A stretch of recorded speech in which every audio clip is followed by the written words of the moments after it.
I don't know, sometimes you think like, why me? You think like you're angry. You go through so many different emotions.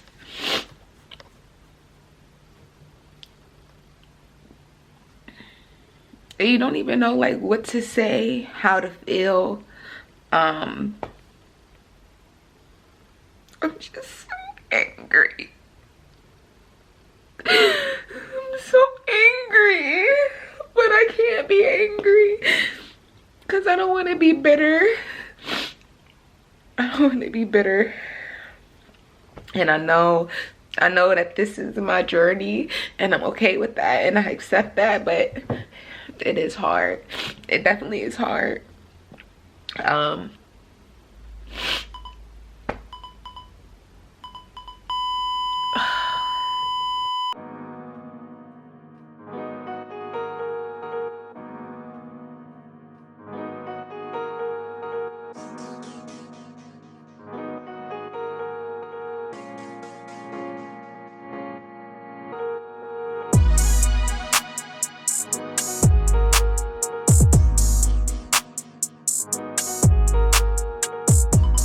What is up, everybody? Welcome back to another video. It's your girl Shanese Danae. I know I've been gone for a while, but I'm actually back. I took like a year and a half or 2 years off of social media, off of my personal sites, I should say, for so many reasons. I think I was just so busy with my business that it just took me a minute to like really get in the rhythm of things and yada yada yada, all that fun jazz. But yeah, today's video is, I'm going to be completely transparent. I can't believe I'm actually making this video, but I did promise myself that I would be open to sharing the good, the bad, and the ugly.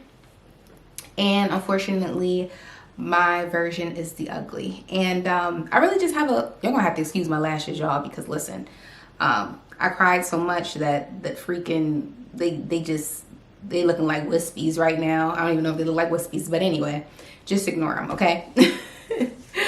Yeah, so I promised myself that I was going to share the good, the bad, the ugly. And not only that, I feel like you guys are literally my family, all 41,000 of you guys and millions of viewers. Like, I really enjoy it. So I'm just hoping that this video will help someone or some of you guys out there and really just bring an awareness to this entire topic. Please, I don't want any sympathy. I don't want any of that. If you can just kind of give encouraging words down below, or just share your story down below so others can read it as well, or just any tips that you can share as well in reference to the grieving and healing process, I would truly appreciate it. But without further ado, let's get into this video. Okay, so first I want to start by saying that I think it's super important for people to not ask people, you know, when do you plan on having a baby, or when do you guys plan on having a baby? Because honestly, realistically, it's really none of your business, and you really don't know what couples are going through individually when it comes to trying to conceive and trying to have a baby. So I really think that it's important for you guys not to ask that question. I get it that you are excited and you either just being nosy, one of the two, but I just think that it's one of those things where it's something that's really intimate and private amongst the couples, and it's something that I don't think that you guys should ask. Okay, so let me start with there first. So let's start from the beginning. Let me just be completely transparent with you guys. I didn't even think that I could get pregnant, and I think it was, I don't even know, I think it was more of like a fear. Y'all gonna have to excuse me if I cry in this video. It's too early. Okay, so I didn't really think that I could get pregnant, and I think it was more of like a fear thing. I think it was just something that I just, in my mind, was just like, because it just never happened for me. So I was just like, dang, like, because my husband and I, we've been together for a really long time. Granted, I was like on birth control for a lot of our relationship. So I tried a lot of different things. And then I think for like 2 or 3 years, I stopped taking it all together because I just felt like it was just something I was putting in my body. And I kind of just wanted to give myself time to like actually, be myself without all the additional hormones. So that's why, again, I think it's important for you guys not to ask, because you just never know what people are going through internally or within themselves, or things that they're struggling with. For our honeymoon, we did a little staycation. We stayed in Miami, and for some reason, like, I just felt weird. Like, I know my body, so I just felt really strange, and I didn't want to take a pregnancy test because in my mind, like, I just always felt like I always felt down every time I would take one, because it always comes back negative, like always comes back negative. So I didn't want to get myself too wrapped up about it. So I was like, you know, I'm not gonna take it, whatever, I'm not gonna take it because it's gonna come back negative anyway. So I kind of just like ignored it, let it go. And on our way there, we had stopped and got Chick-fil-A, and I was just like, well, it just made me like super sick. Mind you, I don't really eat fast food like that anyway, so I just thought I was just having a little mini episode, like, so I just ignored it. I ignored it for a couple of weeks, and I was still starting to feel a little bit funny. And my sister, she's basically like my best friend, but she came and she visited, and we went to a restaurant, and I got a frosé. Mind you, I don't really drink like that either. Like, I'm not a drinker. I don't drink like at all. All of my friends know this. I'm like the fun friend, but the boring friend to drink with, if that even makes sense. So my mom actually came with us, and I had drank the frosé. And then I also got some oysters, and I was tearing those oysters up. They were so freaking good. And usually I don't really like finish all of the dozen when I get them. So it was really odd that I finished all of them. And I drank all of their frosé as well. But I got like a raspberry elixir or something that was put in it for the first time. And usually I don't do that. So I thought I got sick because of that, right? So when we got home, I threw up. But it was like a different kind. I felt like my insides was flipping upside down. I didn't know what was going on. So I was telling my friend, I was like, what if I'm pregnant? Like, the way I threw up was just weird. But I was like, I'm not gonna take a pregnancy test, like, whatever. So yeah. So 2 weeks later, I decided I was gonna take a pregnancy test, and it came back positive. As you guys can see here, like, I really was just like, I was so excited. Like, I was not nervous or anything. I was just so excited. Like, I can't even explain like how I felt. It was just like, oh my goodness. Like, I kept saying like, I didn't even know I could get pregnant. Like, I didn't know. Like, this is crazy. So I immediately told my husband like right away. He was like, oh my God, it came back positive. He was like, for real? I was like, yeah. So we were super excited. Yeah, and I just started telling, you know, who I thought should know. I know a lot of people don't like to tell people early because of so many reasons, but for me, I felt like if things went left, at least I had people to console us in a way. Yeah, so there's that.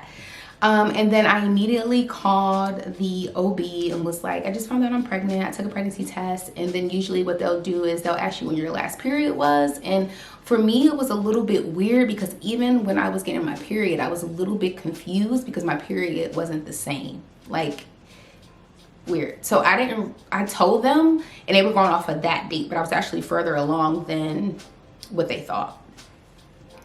So I remember talking to my client. Like I said, I told a few people. I was talking to my client, and she was like, Shanese, you know, like, you can go to the ER, and if you want to, you know, if you want to know what's going on, you can just go to the ER and they will be able to check you prior to your appointment.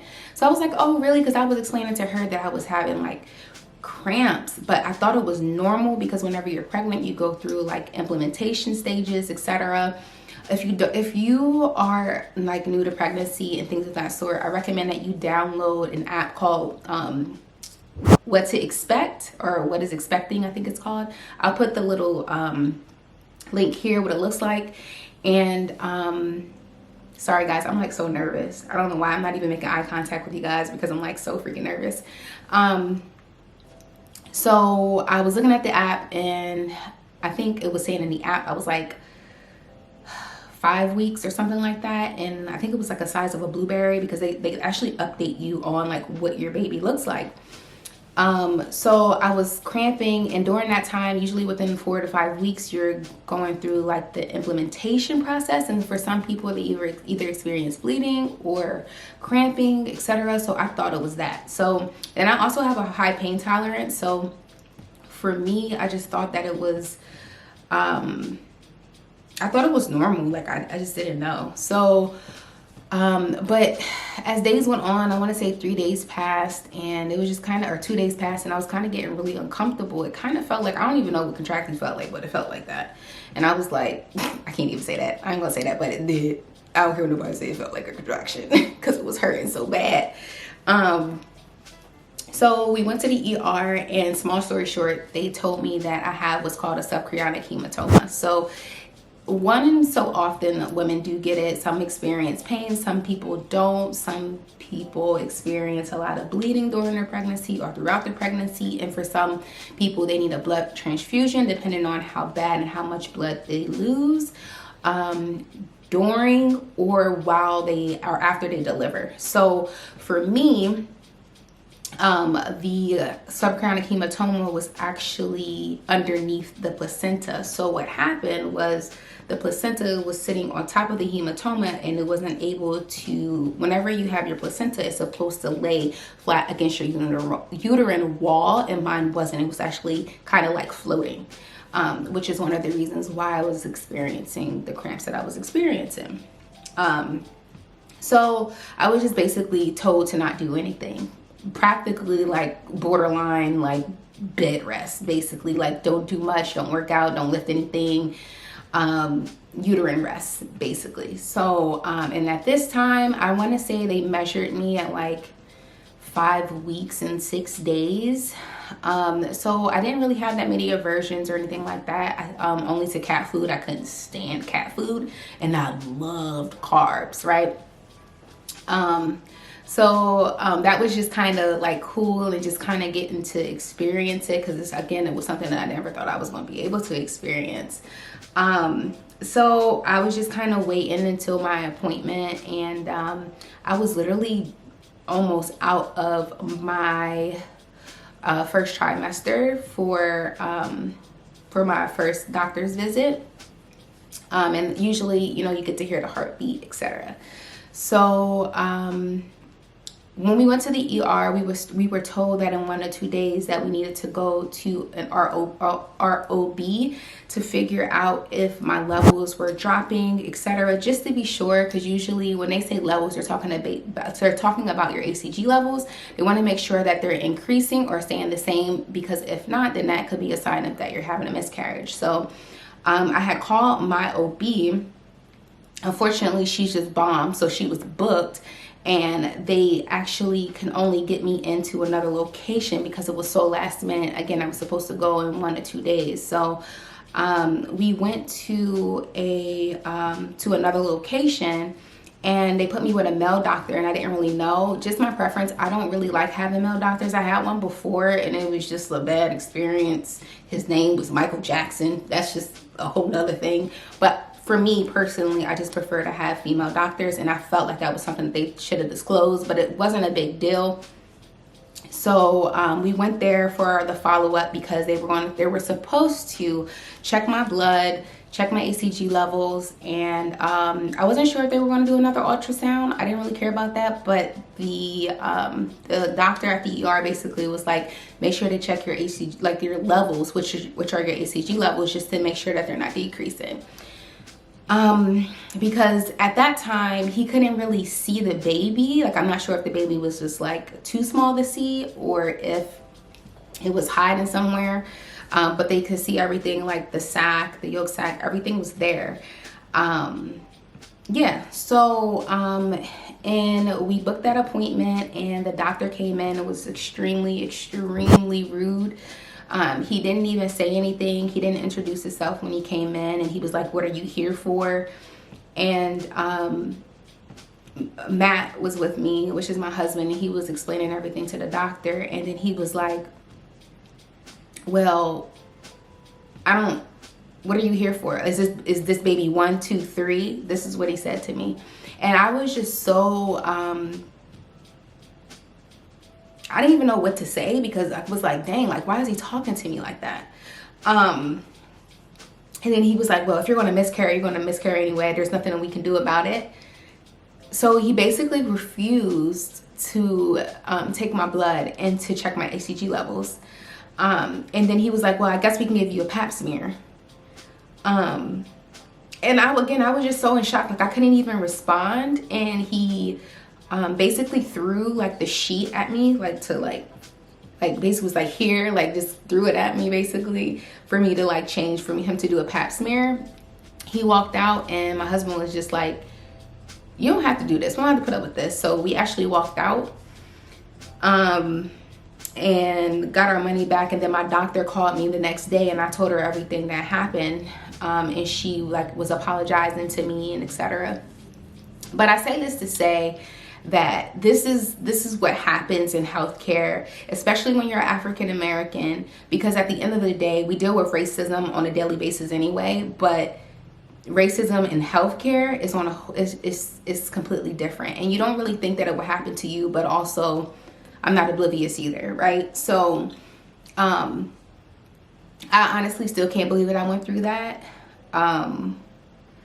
Yeah, so, but I did. And unfortunately, you know, I think it's important whenever you are having a baby that you guys educate yourself and know what you want and what your expectations are, so that way you can advocate for yourself, because that is so important.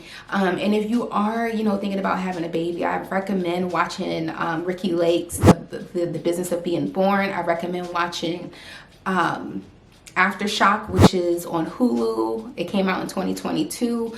I recommend that you watch all of these documentaries, so that way you know your rights and you know exactly what to expect whenever you are to deliver, etc. But back to the story. So I told her what happened and I didn't get checked. I just told her that I'll just wait until my next appointment, which was 2 weeks or 3 weeks out or something like that. It was a little bit out, because at that point I was like, you know, it's okay, like, but I wish I would have got checked. Anyway, lesson learned. So we went to our appointment and I prayed a lot. I prayed like all the time. Like at this point, I just noticed that my symptoms were changing. I noticed that that I was throwing up more than usual. I had really, really bad acid reflux. And like to the point where it was like touching my tongue and like burning like my esophagus. And then I also noticed that a few weeks after that too, that my aversion to cat food changed. It wasn't bothering me as bad. And I was kind of freaking out because I was like, is this normal? Like, I don't think that this is normal. So, you know, I asked like people and they were like I asked my mom, I asked my sister, and he was like, no, like don't overthink it and stuff like that. But at the end of the day, like you know your body, right? So yeah, I noticed that was changing. And so fast forward to the appointment, I prayed so hard like the night before. I prayed so hard the night before because I don't know, like part of me kind of had a feeling, and then the other part of me was just like, But anyway, so, hold on. So we went to our appointment, and this was actually at my OB office. So we went there and they put us in a separate room because if you are getting a sonogram, they usually have a room that's specifically for that.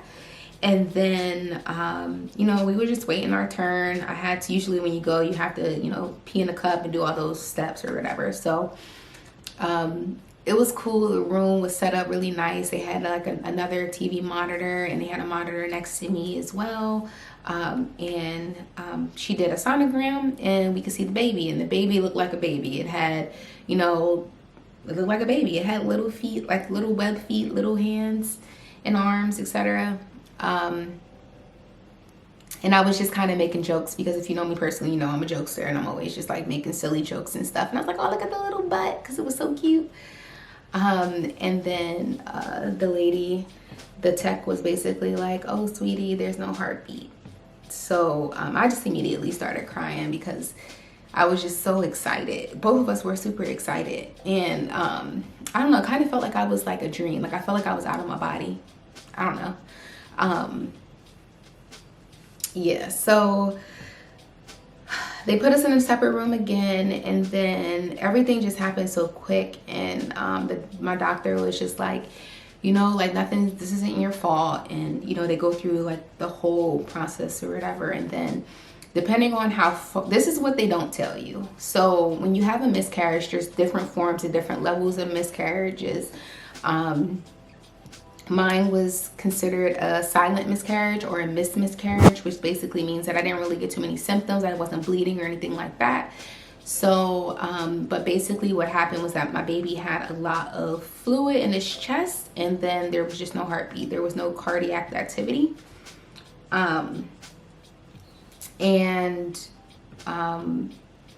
So it was, you can either, depending on how far along you are, they will either let you pass it naturally and give you a pill, or depending on like if you're between, I think, I want to say 8 weeks to, I want to say 19 weeks or 15 weeks, you can get what's called a D&C, and it's basically they kind of go in, they scrape, like either they basically dilate you and they have to scrape out the tissue and the baby, etc. So unfortunately that's what I had to get done, a D&C, and that was actually not too long ago. That was on the 21st. Today's the 25th that I'm talking to you guys. Yeah, so I'm still healing. I think the hardest part for me is, you know, being able to still see my body because I was starting to show. And yeah, I just kind of wanted to talk about it because I feel like there's not really that much awareness about it. I think a lot of people experience it and don't really talk about it. So I just kind of wanted to vent and just kind of just get it out because I feel like it's therapeutic for me to talk about it. And I just feel confident that that we're going to have our rainbow baby one day, but I just don't want people to ask me anymore, like when do we plan on having a baby and stuff like that, because it's so much deeper than that. Like it's so much deeper than that. I think if someone is experiencing this, I think it's important for you guys to just reach out to see how they're doing. I feel like a lot of people don't really know what to do. Because at the end of the day, it is still a living thing, and it still hurts. It still hurts. Like it's not something that is like, oh, because you didn't have it physically in your hand, it doesn't mean that it doesn't hurt the same. So yeah, but I do recommend that if you are, you know, trying to conceive, etc., or just pray, or if that's something that you're into. Yeah, I just kind of, for me, I think it's because I've been around so many family members that have gone through so much when it comes to this topic, that it's just something that we just need to talk about and educate each other on, and realize that the percentage is higher than we think, and that it's nothing that's our fault. I think that's important.